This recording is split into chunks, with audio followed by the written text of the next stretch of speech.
しカビです。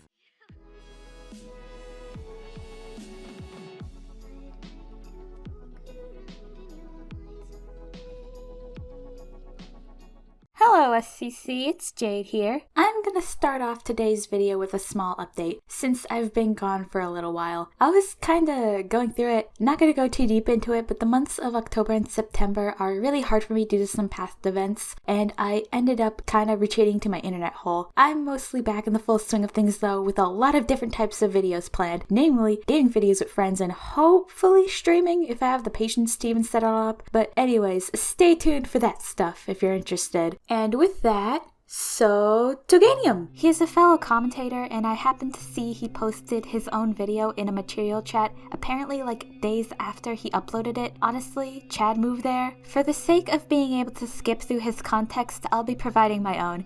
He's covering a person named Ana Waifu, who I know next to nothing about, who's covering game theory, aka MatPat, aka the only man who could simultaneously whip and nay-nay. This whole thread is about Kirby, and the theory that Kirby is a bad guy or just not a hero, or I'll get to that later actually. Everyone in this degree chain I find kind of bad in their own ways, so I'll be looking to critique all of them. This is a multi-dimensional commentary, because I'm the Witch of Space after all. And that's about all you need to know, so let's get started. You wanna fucking fight me? Don't fuck come at me! Don't! Oh! Don't get me wrong, this video is, kind of old or whatever, but it's still on his channel, so, I'm assuming that he still thinks of it as fact. I mean, he thinks a lot of his videos are fact, even when people made tons of videos on him, exposing his theories for being stupid. But hey, at least I'm here, huh? At least I can join the party. Since when does MatPat think of his videos as fact? As he even says at the end of all his videos, that they are just theories. You can see that as damage control, and maybe it is, but to reinforce that something is theory, that would in turn reinforce that something is not fact. For the sake of not going on the self-indulgent tangent, I'm just gonna mention I think it's really interesting that the concept of a theory is supposed to be a factual thing to explain phenomenons, and now it's just used as shorthand for something that isn't actually true but could be. It just makes this point of theory means that it's not fact unintentionally funny to me. Back to the actual argument though. I feel like this particular point could have been structured better, honestly. Overall, I think it works as a rebuttal to what Ana is saying, but it's kind of all over the place to me. It's just a theory, a game theory, as a closing line to all of his videos. It doesn't necessarily mean he is trying to damage control, or even state that nothing he says is facts. It's literally just a closing line that ties into his channel name. If you really want to go for this angle, you could say that it doubles as a way of telling the audience to take what MatPat says with a grain of salt, and I would agree. That is mostly my issue with this point, is that it reads too deep into something random as a rebuttal, instead of actually tackling what Ana says head on. Here, let me demonstrate. Ana, it would be really helpful if you actually showed examples or explained why you think MatPat would consider all of his videos as fact. I understand you just want to give a justification for covering an old video. However, one, you don't need to do all of that. It's fine to just acknowledge that a video is old. And two, it comes off as accusatory and unnecessary. Even then, why does leaving a video up on his channel matter, when he has done that with pretty much every video he has made? There are exceptions, like the best boobs in gaming theory, but that was taken down for reasons that had nothing to do with the theory being bad, but rather it just being inappropriate. You haven't even started commentating on him, and yet you're already stretching for points. Once again, that can be attributed to Ana trying to justify covering an old video. It's easy to assume that she thinks if someone deletes or privates a video, that means they no longer stand behind it. You may be wondering what the point of me bringing this up is. Honestly, it's more of a meta thing. The word, not the guy. To me, it shows that Toganium isn't entirely thinking about what Ana is saying and why she is saying it, which is understandable, but I think it makes for better argumentation when you actually analyze what the person is saying. It would also make it so Toga's arguments have a clearer path to them, figuratively. Take this as you will, I just felt the need to point that out because it's a subtle problem with this entire video. Do the voice. I don't even know, what does Ellis talk like? Oh man, it's me, Ellis. I'm just hanging out here with my gun. I don't know nothing about that. What is Kirby? Is he a hero, a pop star, or is he world-consuming villain? A pink puffball for good, or a fiery god of evil? The games tell us. So you guys realize when we watch this, the more MatPat goes on, the more he uses a thing called circumstantial evidence? Cutting off MatPat mid-sentence is really jarring editing, not gonna lie. Yeah, I know. The past few interjections have been nitpicks. I swear, I will be making real arguments soon. Below circumstantial evidence. You know, the type of evidence that's kind of convenient and coincidental, but he uses that as evidence anyway. Man, this would be such an epic gamer interjection if it had literally anything to do with what Matthew Patthew was saying. Matrick is literally just setting up the theory. He hasn't presented any evidence yet, so this point is just preemptive and well poisoning at best. Not to mention that he takes everything out of context. You guys will see that in a second. Wouldn't this point make more sense after he takes something out of context? I wouldn't call this well poisoning, honestly. It's more like a poor attempt at setting up a running issue with the video that they wouldn't want to keep bringing up. I guess you could make an argument to why it would come off as such, but I don't really think you do that. I mean, the entire rest of the video is MatPat showing his evidence. She literally says, You guys will see that in a second. implying that this is supposed to just be something she wants people to keep in mind or notice. It is very jarring, but that's more due to Anna not knowing how to structure a video in the first place. Also, there is no reason these last 2 points had to be 2 separate interjections. Time and again that he's a hero, but can we believe what they're saying? Surprisingly, Kirby lore does have an answer. Over the years, the games have slowly been revealing more and more of what the true nature of Kirby is, and the answers they're starting to give are shocking. No, Kirby is not a hero. He's also not necessarily evil either. It's my theory that if you manage to piece together all the clues sprinkled throughout the series, canonically speaking, Kirby is a reincarnated god of destruction, the equivalent of a mindless superweapon related to some of the deadliest and scariest antagonists that have been haunting these games from the very beginning. I'm just gonna cut in here and let y'all know a few things that are important to the context regarding MatPat's whole thing and why it's dumb. A good amount of Kirby villains are either a result of dark matter or somehow related to the concept of darkness and negative emotions. Also, keep in mind how MatPat calls Kirby mindless. It sounds crazy. Well, I hope you don't take things out of context and use circumstantial evidence to make a game character look bad, like you have done hundreds of times with people like Mario. Okay, but what was the point of this? Just because he has done this before, it doesn't necessarily mean that he is doing it again, because people can always improve from their past mistakes. MatPat hasn't even elaborated on the theory yet, so you popping in every few seconds to say something that doesn't matter is starting to get annoying. This point is just weird. It starts off really poor because pointing out a pattern in MatPat's video is not inherently wrong or bad. It's extra odd when you remember that this is an old MatPat video, so you could just say that this was before he would make those improvements anyway. In essence, this is just nothing. It's not like you couldn't say anything about it either. This interjection from Anna is actually poisoning the well. The rest of your point is fine. Anna is sprinkling way too many unnecessary interjections, and if it's something like worrying about MatPat's video playing for too long, she should just speed it up. It may seem that Kirby's a hero because he's constantly saving his home dreamland from multiple intergalactic threats, but upon closer inspection you'll see one common thread across all of his stories. Kirby is the one unleashing the threats in the first place. Okay, this is annoying. An issue that looms over MatPat's video is that he isn't very clear about what his thesis is. The title and thumbnail imply the theory is about Kirby being an outright villain, whilst earlier he states Kirby is a mindless god of destruction, and now he is stating that Kirby is the one unleashing the threats, implying an active role. This is a problem because not only can those be contradictory to each other, spoiler, it does, but it also makes it confusing to the viewers. If you're gonna make a theory, actually make it a coherent theory. In Kirby's Adventure, the second game of the series, Kirby is on a quest to restore dreams to Dreamland. To do this, we're told that he has to collect pieces of the Star Rod, which was shattered by the evil King DDD. In truly heroic form, Kirby assembles the shards, defeats DDD, and DDD begs him to stop. Literally gets dragged across the ground as he tries to convince Kirby to stop what he's about to do. But Kirby, who you'll quickly learn is surprisingly stubborn for a pink blob, ignores DDD and goes through with replacing the Star Rod. Maybe the reason Kirby did that wasn't because he's an evil psychopath. MatPat doesn't claim that Kirby is a psychopath, but okay, sure. I like how you got into Anna's case for frivolous interjections and then proceed to do it several times. Like, who cares? It's hyperbolic wording. It's probably because DD has lied so many times and done horrible, terrible things that Kirby at this point just doesn't really believe him. Also, why would he think that not repairing the Star Rod would not bring Doom onto Dreamland? I mean, he was literally told to do that. I mean, I wouldn't believe King Dedede. I mean, he literally bathed in the fountain, and that's supposed to be like sacred grounds for Dreamlanders.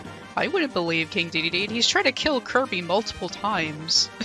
Like, come on, MatPat. So, I'm gonna take a wild guess and assume that Anawaifu's video is either not scripted or just poorly researched, or not researched at all. Anyway, I kind of get the point you're trying to go for here, but it falls completely flat because of the way it's presented. First of all, you sound like you're just pulling all this information out of thin air, or just making complete guesses. Second off, let me explain this for everyone in this degree chain, and apologies if I end up parroting things that Aaron Tempest and Silver say in their commentary on this same MatPat video. Just know that that video in particular is an extremely good response to MatPat. While we're here citing things, I would also like to mention the RPG Monger's Kirby lore explanation videos as a source of information that I'm using as well. The most that King Dedede has done up until this point is steal a ton of food, as said in the manual for Kirby's Dream Land. Albeit that would be a good reason in the world of the Kirby series for Kirby to dislike him, that doesn't equivalent to Dedede being a liar or doing all these things you say, because in context of the second Kirby game, none of those things would have happened yet. Not only that, but even in future Kirby games, most if not all of those occurrences were Dedede being possessed by a separate villain, namely dark matter. Your point about Kirby having no way of knowing this evil would be unleashed is okay mostly, though I don't know where you got the idea that he was told to do that. Plus, the more likely reason why King Dedede swimming in the lake would be seen as at least a questionable thing is because it incriminates him. At least that's how I see it. But given Dedede's extreme reaction to what Kirby's doing, as in begging and pleading, that would indicate that something serious will happen. How so? No, seriously, this would actually require elaboration, because Dedede's actions after Kirby gets the Star Rod do not indicate anything other than him just wanting it back. If you were in this situation where a person broke apart an artifact and that action caused harmful things to happen to everyone around you, why would you think that repairing that artifact would cause worse things to happen? Especially given that what is implied in the game, this is an unprecedented thing. What I'm saying is, no, Dedede panicking like a weirdo without explaining a single thing would not indicate to Kirby that the Star Rod will unleash a bad thing. And even then, someone's past behaviors wouldn't really invalidate their current ones, since Dedede is still correct about the awful consequences. You sucked before, so you'll suck now. It's overall just incredibly faulty logic. Huh?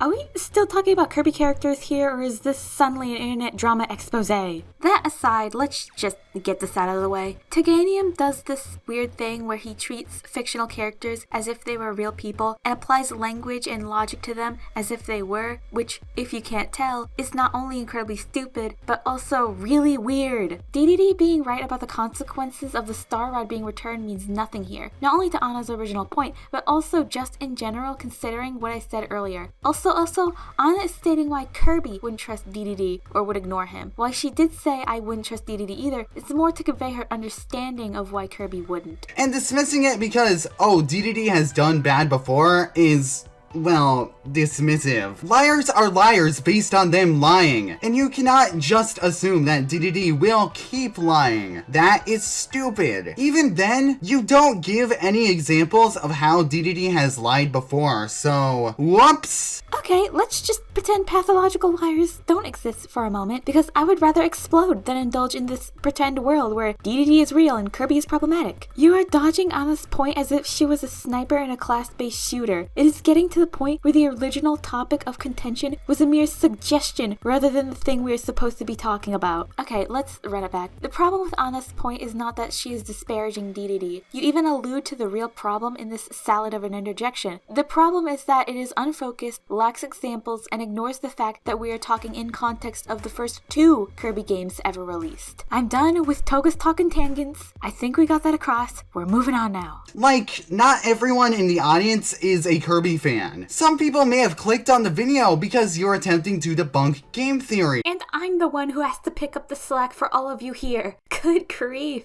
All that much. But Kirby doesn't need a reason anyway. He just agrees and jumps into action, beating up a dragon that he knows literally nothing about. Hundreds of video game protagonists always beat up enemies they know nothing about. At least Kirby knows that this enemy tried to, kill Magalore or whatever because it destroyed the ship and tried to come after him. Duh. But why would that matter? We're not talking about other video game protagonists. We're talking about Kirby. Even then, just because hundreds of characters do something, that doesn't mean that it's okay when Kirby does it. Hundreds of people lie. That doesn't suddenly justify the lies I dealt with in the past. That's not even the main point of our argument. I mean, yeah, it is a whataboutism that is not really essential to the conversation, but the way you argue it is outright baffling. Hundreds of characters doing something similar is what we in the business call a trope or a cliche. Funnily enough, I'm not entirely against Anna bringing up this kind of thing, because it actually attempts to address one of the core problems with MatPat's insistence on gameplay aspects, which I will talk about later on. Sadly, it just ends up being a what about other characters who do it thing. This is not an argument, and therefore it debunks nothing. The jokes write themselves, people. By the way, it does debunk something. Anna pointing out that the dragon was destroying things debunks MatPat's point about Kirby knowing nothing about this dragon. Made by Marks, who wishes to take over Popstar, meaning that— Are you telling me you couldn't download MatPat's original video and do your best to fill in for the cut-off sentences or missing context? And regardless, it wasn't noticeable in this instance specifically because you used a skip card before, and oftentimes skip cards lead to a bit of cut-off anyway. for a third time now, we see a villain taking advantage of our innocent Kirby. Kirby goes on to defeat Marks, but also has to destroy Nova in the process, leaving the universe one step back from where this quest first started, and ultimately invalidating all the bloodshed from all those planets that he just visited. Okay, let me ask you this, MatPat. What did you want Kirby to do? Considering how his argument so far has been that Kirby is a walking weapon of mass destruction, it's clear that he wants Kirby to not be as destructive. Did someone get my order of elaboration by accident? What is this malarkey? Where's my food, Toganium? Seriously though, you cut out context from MatPat's video, which is kind of important to the discussion, because without it, we don't know why the Uwu Clockman explodes or how Kirby was taken advantage of. I get it, it was because you were skipping a point you found fine, but you need to actually take the time to explain the things we missed in turn, especially when those things are needed for the arguments. As for your point here, it's a whole lot of nothing. Here is some not so quick context. The game is Kirby Superstar. In the game, the sun and moon are having a war. Marks tells Kirby that the solution to this would be to summon Nova, the clock thing that blows up at the end. As we see later, when Nova is summoned, Marks pushes Kirby out of the way and steals the wish from him, granting him total power and control of Popstar. Anna says earlier that the enemies in the game hurt you, so Kirby becoming a total pacifist wouldn't work story-wise. Additionally, it's not like he has the ability to question anything either because he can't speak English, or at least the same language these other characters in the series speak. If we really want to get out there and get on the same level as MatPat, theorizing at all, Kirby might not even be an adult. It is implied at some points in several pieces of Kirby media that he is either a young person or a baby. Take that with a grain of salt though, as that is from the fandom wiki, and we all know how fandom wikis can be sometimes. To just let Marks take Nova and destroy the entire world? The entire point of him going over to Marks to fight him was that Marks was going to take over Popstar and the entire planet and the world. What did you want Kirby to do? Just sit back and watch? Also, why is destroying Nova such a bad thing? I mean, that's actually a good thing to destroy all these, comments. Yes, they're comments. They're not watches, they're comments. Also, yeah, that's a pretty bad thing now I'm thinking about it. Like literally any villain can take advantage of that. That's a horrible thing. I think Kirby did the right thing by destroying it. Like, what the hell, man? But why would he have to destroy Nova in the process of beating Marks? Why can't he just defeat Marks? Given how Nova is merely a wish granter, he would not be the one who needs to be destroyed in the conflict. By the time Marks had his wish of taking control of planet Popstar granted, Nova was taking off because Nova is merely a third party who will grant wishes to whoever and wouldn't know Marks was evil. Friendly reminder that Marks straight up took Kirby's wish. And I guess you could argue that Nova is a bad guy because he attempts to attack Kirby from the inside, but that's merely a self-defense mechanism. It's kind of like how your body has white blood cells. Toga, I'm gonna let you finish, but I do not want to listen to a biology lesson right now that has near nothing to do with anything. I just want to let it be known that we have gotten completely off the rails here. Anna and Toga have just lost the plot. Let's start with Anna. I think the interdiction started out okay, but the moment you go on about Nova needing to be destroyed, it just loses all semblance of sense. Also, I'm just generally getting kind of annoyed at the multiple interjections by both of you guys in a row that start off with condescending questions. Regardless, I'm not going to harp on it too much because Toga does address it by saying that Nova is a third party here. However, I will discuss something a little later that makes this point questionable at best. I do want to mention as well, any villain being able to take advantage of these comets is actually a good point because that happens in one of the Kirby Superstar Ultra mini-stories. Meta Knight summons a damaged Nova for an extremely selfish wish, having to do the same thing Kirby did, FYI, in MatPat's eyes, as Meta Knight had to destroy a ton of creatures on these different planets. If this sounds familiar, this is something that is in Air and Tempest commentary. Toganium mentions it in the intro, so I know he has seen it, and Anna has very similar points to that commentary as well, so I imagine she might have too, but I'm not too sure on that one. There's another thing here I want to talk about too. Apologies if you were hoping my interjections wouldn't get longer. Sorry, so sorry. Anyways, did you guys just miss the key word in MatPat's sentence? Kirby had to destroy Nova, as in he didn't have a choice. You know why that happens? Let's first take a summary of the story from the Kirby Wikia. Don't worry, this is not going to be the crux, as I said before. Fandom wikis can be fickle sometimes. I will look over the gameplay in a second. Nova begins looming towards Popstar, leaving Kirby alone in space. Marks flying away into Nova, seemingly destroying both in the process. Now let's look at how Superstar Ultra portrays this. I'm just using the remake of the game because it shows everything more clearly than the old one, and this is more about the story than anything. 1. Nova, after granting the wish, is actively going towards Popstar, implying that the wish causes him to help Marks in some way. 2. Nova gets injured by Kirby, which could be interpreted as Kirby just trying to stop him from helping Marks. He only blows up after Marks is defeated. 3. Just mentioning because it's funny, Nova comes off as more mindless than MatPat says that Kirby is, due to how he is portrayed visually in the Milky Way Wishes cutscenes. Now put that all together, and you get Kirby accidentally blows up Nova because Marks got launched. And just to idiot-proof this a bit more, yes, this is very interpretive and borderlines as kind of being a theory of my own, but as I said earlier, this centers around a MatPat video, so counter theories are completely valid here in my opinion, especially since MatPat's video is actively coming at this in bad faith, using specific framing to try as hard as possible to make Kirby look like the more destructive force here, even though he's just trying to stop Marks as best as he could. Man, this shit is getting wicked long-winded. Who are you? But it's the 4th time that's really the charm for Kirby and starts to show the problems with his character. In Squeak Squad, Kirby's strawberry shortcake goes missing, and Kirby immediately jumps to the conclusion that it must be the work of King Dedede. No investigation, no evidence, just a pure guess that it's the king. That long pause was really not necessary. Jarvis, show me a reaction image. Leaving so soon, my bodacious blue brother? This is not a spontaneous co-op, and do you need something? How? What the hell are you doing here? I look away for 5 seconds. Just get over here so we can get this dealt with. Oh man, it was just getting motherfucking good all up in this. Huh. Well, I bet whatever is happening over there is probably interesting. Again, he probably thought it was King Dedede because King Dedede has done this before.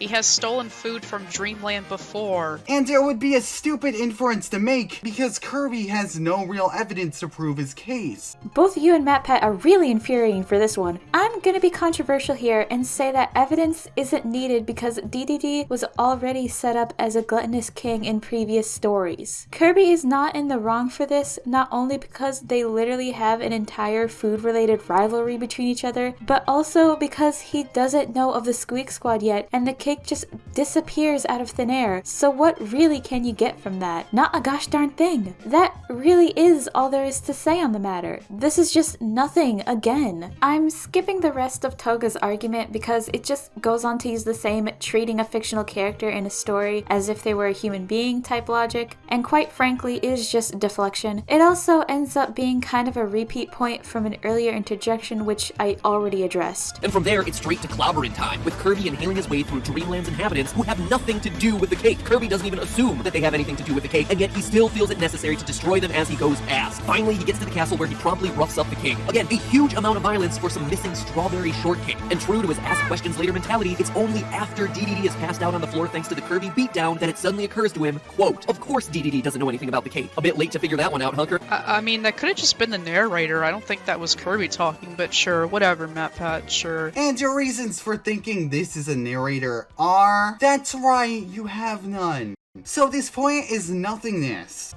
Because that's how Kirby games are written. You said Anna was stretching for points, but the way it looks to me, you're halfway across the map while Anna was merely doing yoga. I don't have to explain this further, right? I can just keep this as a short interjection because every Kirby game with this kind of writing makes it clear what is dialogue and what is just the storyteller telling the story.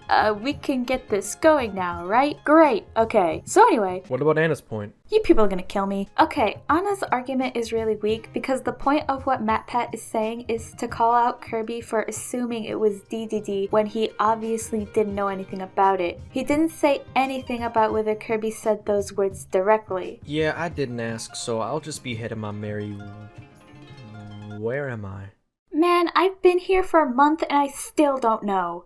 Also, what's wrong with Kirby wanting to get his strawberry shortcake back? Like, come on. He literally explained this. Kirby pins blame on DDD for very little reason, and then commits genocide on the local ecosystem because of his cake. Now, is MatPat correct? I mean, I have never played Squeak Squad because I'm an anti-furry, but my point is, you have not proven him wrong. You do not get to question something when your question has already been answered. That's just dumb. I'm just gonna point out, there's a lot wrong with you admitting that you know next to nothing about the game that is being discussed. Also, the structure of this whole point here is kinda wacky. At least it was hard to follow for me personally. The first half is something I already addressed like 2 interjections ago, so whatever there. Then you go on to say something that shows that your argument is completely based on MatPat's video alone, which is bad because if there's missing context or if something is being reframed in a bad way, which his entire video is, then you're going to inherently be missing out, which the examples of this are in spades. You are right about her not proving him wrong though. If I could add to that, Anna, you really need to actually address the overall statements that MatPat makes. You are tunnel visioned way too hard on things that may be easy to address and may be good arguments in a vacuum, but ultimately do not affect MatPat's points. I suggest this a lot, but it is good practice. Learn to transcript parts of the video you're having trouble with. That way it is easier to analyze the statements and cover them accordingly. Gonna hold my anger for this one. Gonna hold my anger. Okay, first of all, the box would have been opened anyway. I mean, if you look in that cutscene, the Squeak Squad leader, like, opened the box anyway, so that doesn't mean anything. Like, oh my gosh. What's the point of saying first of all when you don't follow it up with a second of all or another argument in this interjection? Yeah, I know I'm nitpicking, but this still annoyed me, so into the script it went. Ephraim Josine called. He wants his pedantic strawberry shortcake back. No, seriously, this was kind of unnecessary. Like, I know problems are problems, but I think we can safely draw the line at grammatical errors in their sentence that ultimately does not affect their argument or video in a substantial way at all. If you really insist, I suggest keeping this stuff in your final thoughts. You look like Freddy Fazbear. I can't, man. Why are you doing this? Why do you like to make every main character look like a bad guy? I don't understand. I mean, that's not inherently a problem as long as his evidence holds up and his points are good, so... What is happening anymore? Neither of these people are saying anything of substance at this point. I genuinely don't understand why you're leaving in so many of Anna's pointless interjections when you have already addressed the problem with those in general, and when you don't actually give a good response. This interjection here is freaking incredible. Anna is like, why do you like making every main character look evil? And then Toga is just, well, he's correct, so your mother. I'm dying, Squirtle. Also, with the Landia situation, yeah. Like, what was Kirby gonna do? He was, like, Magolor was like a god at that point. But what about everybody else? King DDD and Meta Knight were just standing there too. Like, what?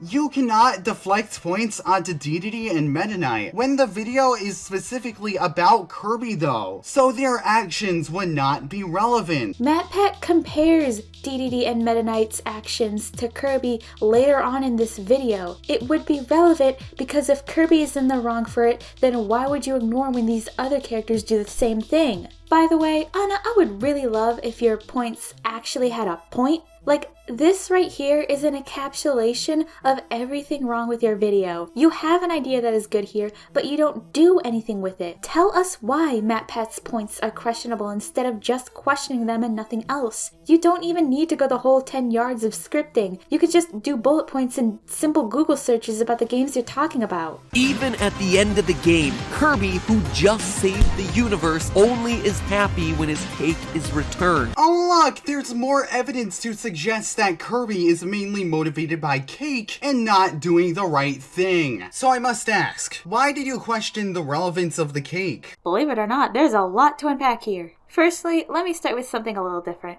Let me get on your level for once, Toga. Let's all take this completely at face value for a second. Kirby's motivation that leads him to saving Popstar from a horrific creature doesn't matter. If someone's motivation for donating to a charity that is trustworthy and helps people is just so that they look good in people's eyes, then they're still actively helping people. Is it a little selfish? Yes. Does that change the outcome? In this case, not really. And no, we're not gonna go down a slippery slope. Let's just keep this simple as a direct analogy. That still isn't enough for me though. There's a lot more to this. Now, remember when Toga said he knows nothing about Squeak Squad? Yeah, this is where it really hurts his argument. First of all, something that hurts MatPat is that Squeak Squad is a game that very clearly has a lighthearted and more comedic approach to the story compared to other Kirby games. It's mostly besides the point, but I felt it fair to mention considering the moments where sarcastic parts of the narration are highlighted as some kind of evidence against Kirby as a character. Now let's actually play out the scenes from this game in full and analyze them instead of relying entirely on MatPat's poor framing and subtle cutting of context. So, at every step up until the Squeak Squad leader opens the chest, Kirby would have no idea what is actually in it, other than the assumption that it's the cake. By the way, I believe he assumes it's the cake because the chest is referred to as King DDD's treasure, and Kirby already knows he is just as obsessed with food as he is, so that is why he would think his treasure would be food. After everything happens with Nebula, it is true that one of Kirby's motivations is the cake, but there is also the motivation of defeating this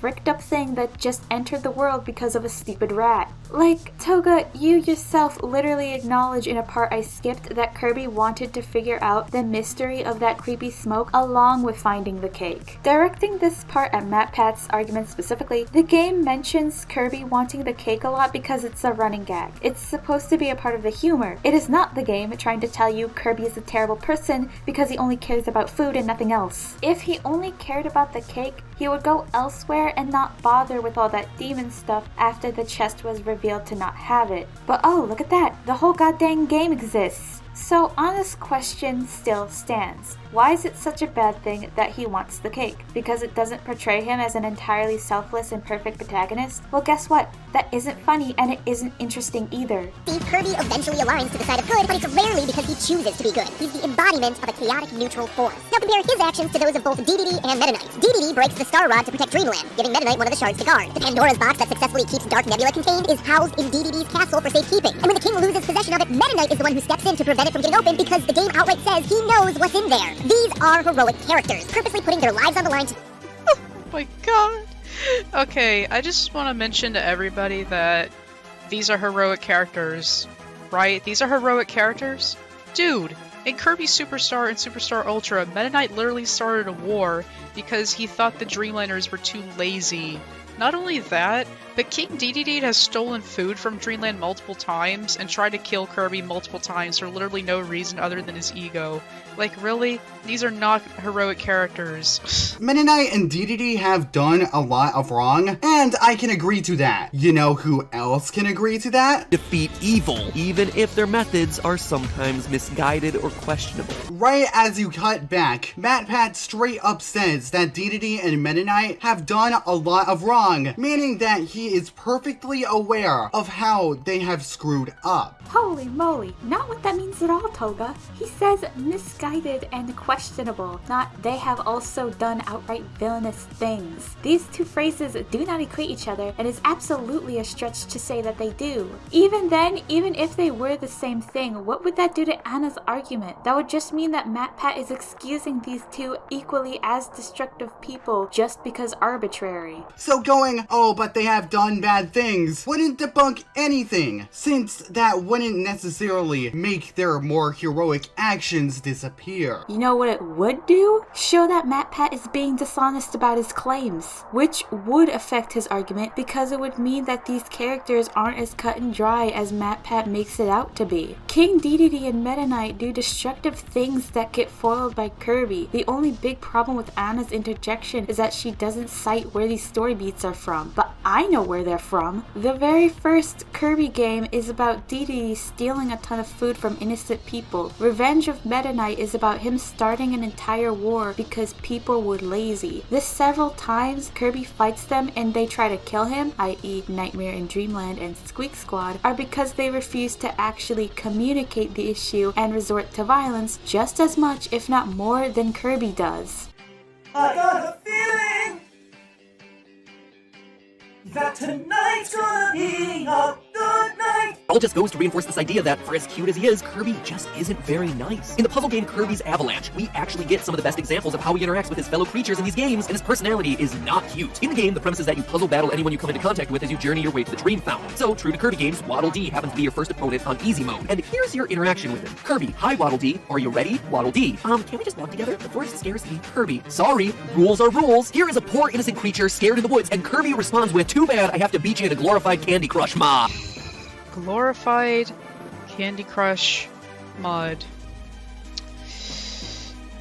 What is wrong with Kirby wanting some competitive spirit? Kirby forces Waddle Dee to play a game that he clearly doesn't want to play. That is what was wrong. That's what MatPat was getting at. Making someone feel uncomfortable is a bad thing, is it not? Because Waddle Dee was clearly not comfortable with playing the game. Hey, guys, you two, Kirby's Avalanche is non-canon to the rest of the series, and if MatPat wanted to factor in non-canon events into his theory, then it would dismantle a lot of his arguments piece by piece. The prime example of that being his argument about how Dedede and Meta Knight are totally the good guys, even though there are many non-canon examples that go against this. And even if I did want to give Toga's argument the time of day, it's like Waddle Dee is not necessarily uncomfortable with the game itself, it's just the woods that scare him. As for MatPat, most of the dialogue in Kirby's Avalanche are weird off-the-wall interactions, competitive banter, or just purely for the sake of humor. I would go more into it, but again, I don't want to end up just repeating arguments from Aaron's video. Even other characters in this game recognize how mean Kirby can be. A few battles later, you're fighting against Waddle Doo. Quote again, you did not treat Waddle Dee with respect. Now I, Waddle Doo, will repay you in kind. Oh look, there's the reason why MatPat was bringing up Kirby's interaction with Waddle Dee. Because Kirby treated Waddle Dee badly. Not gonna lie, this interjection feels really random. It wasn't even a question of why he was bringing it up. It was literally just Anna asking why Kirby having a competitive nature makes him evil. Plus, you could just as easily reframe this as Waddle Doo making his own competitive banter as well, as many other characters do in this game. Like, again, this is just nothing. Sure, that game may not be canon, but you know what is? Kirby's dream. Then what was the point of talking about it? This is what MatPat does. This is what MatPat does in all of his videos. He puts in non-canon source. Like, even in his Mario one, like his stupid toad, mushroom, fungi, whatever, he was like, but the cartoon is a canon source, so we can't use it. So why did you even mention this? Why did you mention this? Why? Why? Even if this was canon, these people that Kirby are going up against are enemies. You know, people that try to kill him. So I don't think it's unreasonable for him not to want to associate himself. I can't. Within the context of the game, they aren't really enemies though, since they are mainly just playing a game with Kirby. Like, Waddle Dee didn't do anything bad to Kirby, and Waddle Dee was only upset with Kirby because Kirby upset Waddle Dee. If you are going to argue that MatPat shouldn't have mentioned this game at all because it's a non-canon spin-off, which I do agree with, you also have to mention that spin-offs tend to recontextualize the characters from the main series. There are just not enough words in the English language to express how absolutely confused I am. So you try to defend MatPat's argument that Kirby was being a mean-spirited character. Then MatPat proceeds to nuke his own argument by brushing it off as non-canon, and then Anna points out how baffling it is to bring it up and then immediately discard it, and then you try to disregard her saying that if it was canon they would still be enemies with, like, no further explanation or proof. But the fact that you explain that non-canon games reframe the characters in a way that doesn't align with the main series kind of helps us all in the regard that we can just dismiss this segment of MatPat's video anyway. Now I'm left here wondering what the point of Anna's previous points were and subsequently Toga's, because now it all feels pointless when the entire thing can just be brushed off as, well, it's non-canon so it doesn't mean much anyway. Neither of you two actually address the root issues, being that 1, you can just interpret the interactions in that game differently, and 2, it does not support the main theme / argument of MatPat's video, being that Kirby is a mindless destruction god because, duh, it shows Kirby having a coherent mind and speaking role. This is why I talked about his thesis not being clear, by the way, because, like, what the heck was even this? How much more is there? About 6 more minutes? Yeah, I can tough it out. Dreamland 3. Now, in past games in the series, you could argue that Kirby was attacking creatures because they were part of DDD's army. It's not the best argument, since relatively few actively attack Kirby, but you could make that case. Here, though, Kirby outright sees these creatures getting possessed, taken over by a mysterious dark substance from outer space. He should know that they're innocent, and yet he still chooses to swallow them, slice them in half with cutters, and stab them with swords anyway. It's just like Mario breaking the toads who'd been turned into bricks in the first game, except here it's even worse, since these creatures still look like Kirby's friends and...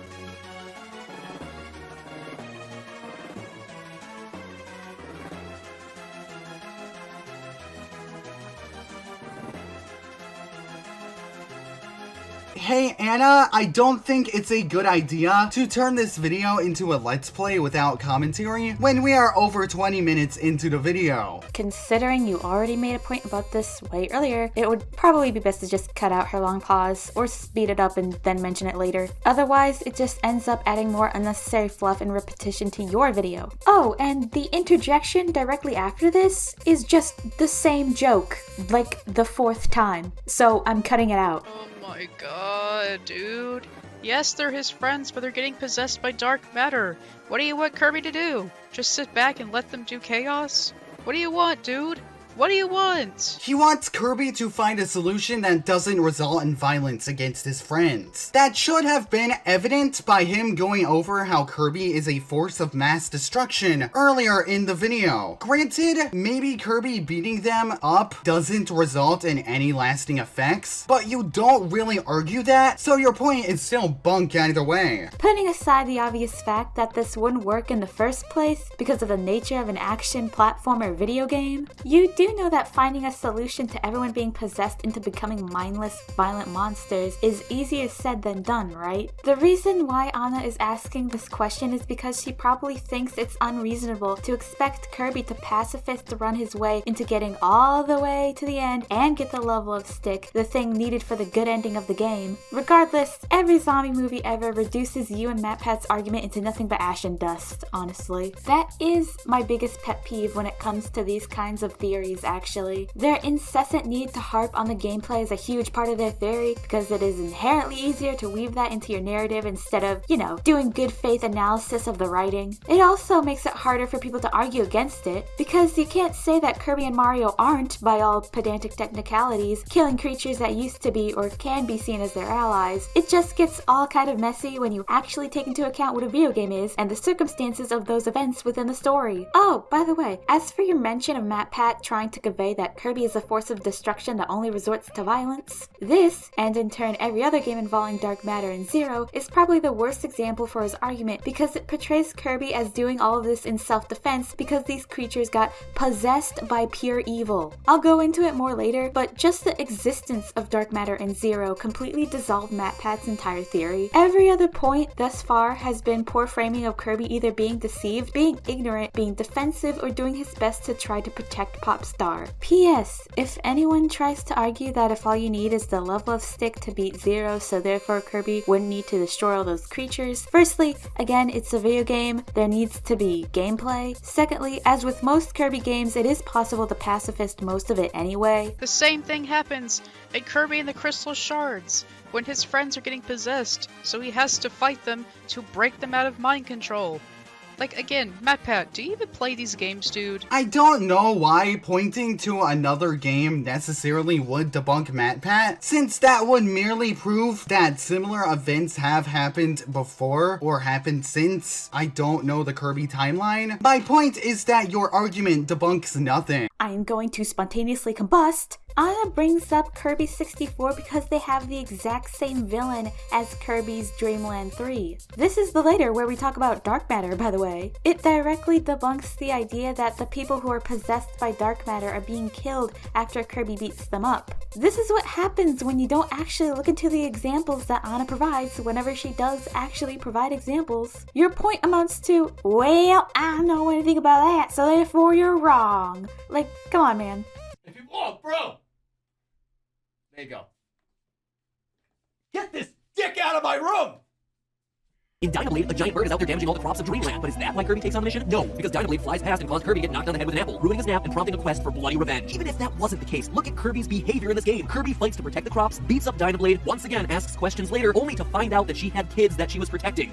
How does damaging crops protect her children? She clearly was just doing it to be destructive or something like that. When did he say that damaging crops was protecting the children? He clearly said that Kirby was fighting Dynablade to protect the crops. Even though he said that Kirby was fighting due to an apple that hit him on the head, but okay, sure, MatPat. And then he reveals that Dynablade's kids are orphans and it's Kirby's fault. That doesn't necessarily mean that there is a correlation between the crops and the kids, as he's literally just naming off two different aspects that contribute to his overall point. Alright, this looks to me like a case of MatPat's weird wording leading to Anna's point getting lost in the crops, I guess. The line of logic here is that you can assume MatPat is implying that Dynablade destroying all these crops is her trying to protect and take care of her children. This is bad because, oh, what do you know, it's a character resorting to something violent instead of doing something rational. I mean, I guess you can be semantic about it, but it seems more like Anna is arguing generally against MatPat being so flippant about Dynablade's actions in order to condemn Kirby. You going on to imply that the crops have nothing to do with her kids is just blatantly wrong as well. It is obvious in the game's storyline that she was trying to feed her chicks. This is like the easiest conclusion you could ever make. By the way, MatPat going on to focus on the crops is because right before this current point, he segues it by saying, even if that wasn't the case, meaning that his next point is under the idea that Kirby was just doing it to save the ecosystem. I know that was a little anticlimactic, but I'm going to end off the video here since the next couple of points is one that I'm okay with and one that I already argued at an earlier interjection anyway. However, I do want to talk about something that will lay all of this MatPat malarkey to rest. Since he asks what the true nature of Kirby is, and Anna was unable to answer that, obviously, I will be the one to answer that myself, especially since we have a lot more answers than MatPat had at the time of his video's release. So, I briefly mentioned Dark Matter and Zero earlier, but I want to fully explain the ending of Kirby's Dream Land 3 to show how dishonest MatPat was being. Zero ends up being the final boss of that game, an entity that also invades other planets like a parasite. It is a being of pure negativity and darkness. So, how does Kirby defeat this villain? The Love Stick, a weapon that is formed from collecting pieces of the heart stars from purging the evil from each boss of the game's levels. This implies that Kirby is using friendship, positivity, and love to defeat the evil that is trying to conquer Popstar. Now, if you haven't noticed yet, this is not something a being of chaotic neutral destruction would do. There is also the existence of Void Termina. It is revealed in pause screens that Void Termina is a reincarnated form of Void. Basically what happened is that Void was an old god that was the embodiment of everything. Highness tried to revive this god but did it wrong, and then when they did end up reviving Void, there was so much negative energy that Void Termina was spawned. The RPG manga explains this way better, but what this amounts to is a well-known theory in the Kirby fandom. Void is the origin of Void Termina and Kirby, Termina being an embodiment of negativity and darkness, and Kirby being the embodiment of positivity and friendship. And there you have it. The Kirby games basically beating into your head that Kirby is supposed to represent friendship and positive stuff, as they always have in basically every main game. Now let's get on to these final thoughts already. I'ma keep it short for MatPat and Ana Waifu. This is one of MatPat's worst videos, and it has been debunked and demolished several times over, as far as I know. It reframes several different stories and hyper-focuses on every little thing Kirby does that can be interpreted as bad, and then excusing or ignoring when dozens of other characters in the series do similar things. As for Ana's video, it is very unfocused, lacks proper elaboration, and is filled with pointless filler. That's really all I can say for her video, honestly. There are glimpses and little nuggets of good ideas, but they are either conveyed poorly or not built upon at all. This is why I didn't really talk about her as much as it seemed like I would, considering her video is just a whole lot of nothing. And now it's Toga's turn. Back to the list system. There are one too many interjections in this commentary that could have been fine if they were paired with larger arguments, but alone just come off as fluff. I'm not trying to say that everyone should have essay-long interjections, but those short kind of meaningless cut-ins that basically amount to you doing the same thing that Ana's doing, but being slightly more correct about it, it's not very fun to watch. Like, we get it, Ana's pointless interjections are pointless. You don't have to say it every time. There is also another big example of laziness, the fact that you admitted multiple times you know nothing about the media being talked about. Sometimes that can be excused if all of the context and information is within the other degrees, but here you should already know at this point that MatPat's video cuts out a lot of that information. And before you say it, just because the person you're covering doesn't present everything themselves doesn't excuse you from not doing any of your own research either. That's also a pet peeve of mine when people do that, make that criticism and then decide it's somehow a good idea to not pick up the slack. The next thing I wanted to talk about was how awkward and badly structured a lot of your arguments ended up being. Similarly to Ana, you had a few good ideas here and there, they just end up falling flat for a lot of reasons. You could probably already come to some conclusions about that based on my interjections alone, but my overall point here is that a lot of these arguments feel like a first draft. You refuse to actually analyze the information MatPat presents, and when you do, you just dismiss whatever Ana has to say, or you just end up being blatantly wrong about what's happening. I wanted to also just mention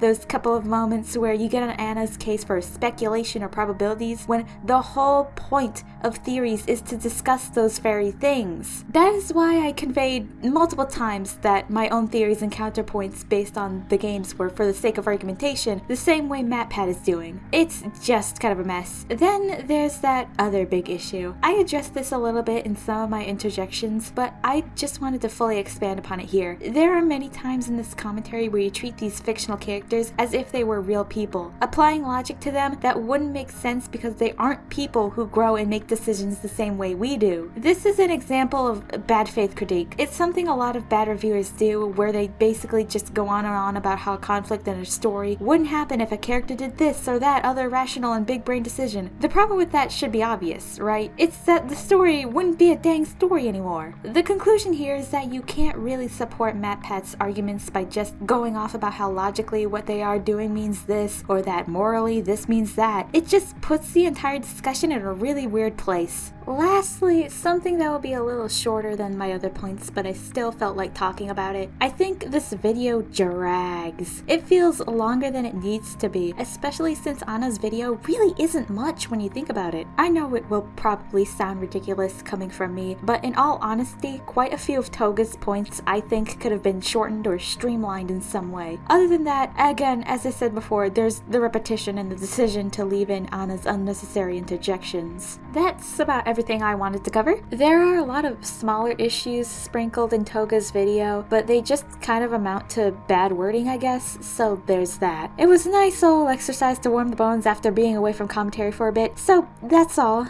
Thanks for watching, and I'll see you in the stars.